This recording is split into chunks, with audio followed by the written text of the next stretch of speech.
Digital innovation is accelerating across all industries and markets as companies invest to differentiate themselves.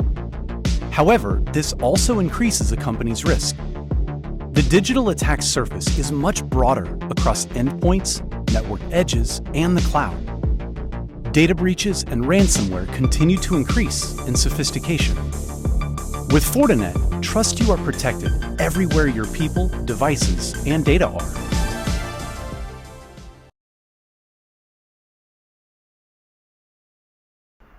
Boa tarde, o meu nome é Paulo Pinto e hoje venho-vos falar sobre Deception Technologies. São tecnologias que, através da criação de um ambiente virtual, simulam os ambientes, os elementos usualmente presentes na rede de uma organização e permitem uma interação com o adversário, sem que ele saiba que está a interagir com elementos simulados, que não existem na realidade. Podemos comparar estas tecnologias a sensores de movimento que dão visibilidade a atividades não autorizadas, indicadoras de um ataque em curso ou em preparação. Imaginem o poder desta informação nos gestores de risco das organizações. Poder disponibilizar informação sobre riscos atempadamente e poder implementar medidas de mitigação também atempadamente. A utilização da deception, da simulação, como tecnologia, remonta aos tempos antigos. Se imaginarmos uma batalha, alguns numa época pré-medieval, podemos visualizar dois grupos em confronto, separados por uma muralha. Uns do lado de dentro da muralha, outros do lado de fora. A ordem era indiferente. Mas mesmo nessa altura, essa muralha esfumou-se rapidamente, quando alguém descobriu técnicas mais eficientes de atingir os seus fins, técnicas de simulação, técnicas de deception. E essas técnicas sem perímetros, onde todos os elementos interagem com todos, foram de tal modo eficientes que acabaram por ser trazidas para o mundo digital de hoje em dia. E no mundo digital de hoje em dia, tal como nos campos de batalha de outrora, para que o adversário consiga atingir os seus objetivos, ele tem de dominar 4 variáveis. Ele tem que ter acesso aos recursos que quer atacar. Ele tem que ter conhecimento sobre o meio onde esses recursos existem e interagem. Ele tem que ter capacidade de executar o ataque. E por último, tem que causar impacto com o seu ataque. Se uma destas variáveis não se concretizar, o seu ataque não terá sucesso. Do lado da defesa, focamos usualmente mais em garantir que o adversário não tem acesso aos nossos recursos ou que um ataque não cause impacto. Mas a variável conhecimento também pode jogar a nosso favor. Em particular, se deturpar o conhecimento que o adversário tem sobre a nossa organização e o levar a cometer erros e a não conseguir causar impacto ou a não conseguir aceder aos nossos recursos. É esta forma de deturpar o conhecimento que o adversário tem sobre a nossa organização que chamamos deception.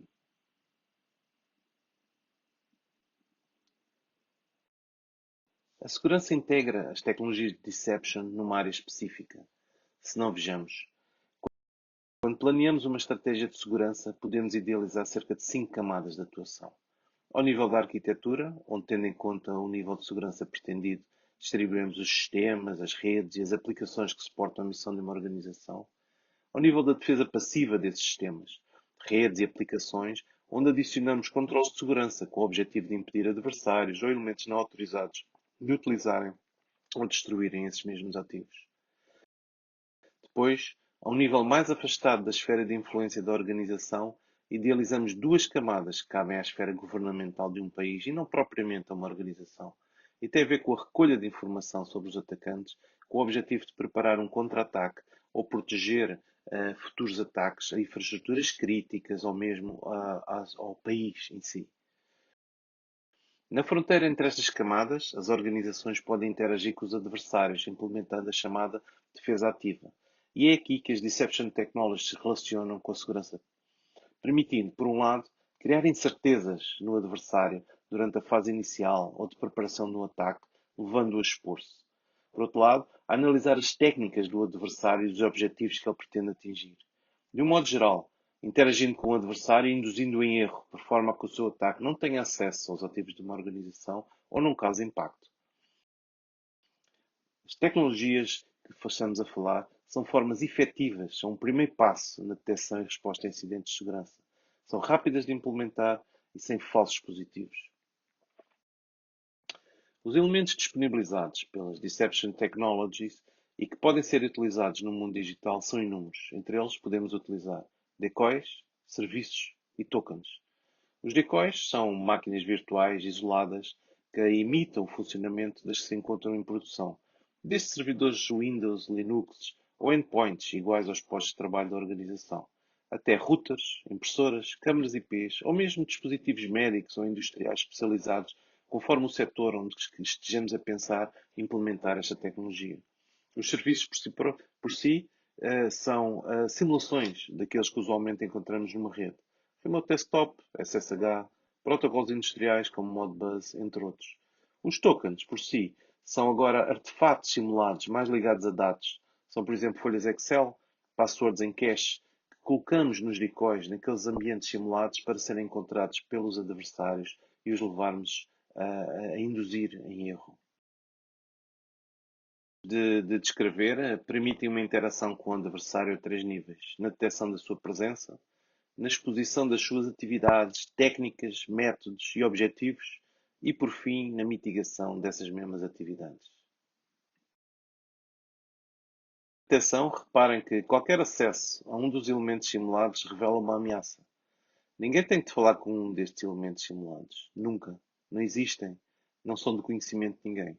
Por isso, se existe interação com o elemento simulado, essa interação é uma ameaça, quase certamente, oriunda de um desconhecido.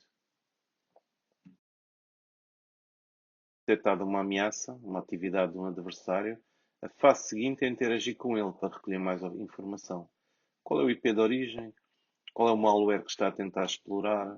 Qual é a vulnerabilidade que pretende utilizar? E, por fim, compilar essa informação num conjunto de indicadores de compromisso que serão disponibilizados às equipas técnicas da organização. Entendemos as suas técnicas e objetivos, vamos abrandar as suas atividades, fornecendo-lhes mais dados falsos ou dirigindo para outros decoys longe dos nossos ativos críticos. Enquanto, por seu lado, as equipas técnicas da organização tentam remediar as vulnerabilidades que estão a ser exploradas pelas técnicas do adversário e vão criando indicadores de compromisso que depois possam ser utilizados por outros equipamentos na organização, tendo em vista mitigar essas mesmas atividades do adversário.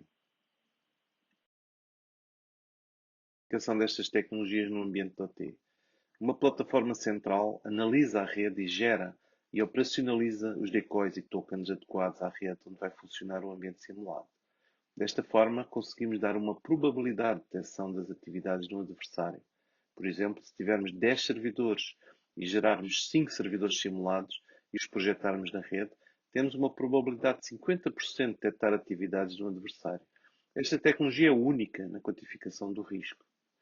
Agora, se alguém tentar aceder remotamente à rede de uma organização por VPN para prestar apoio remoto, por exemplo, e tentar aceder a uma destas máquinas simuladas, a um decoy, é evidente que está a tentar executar um acesso não autorizado.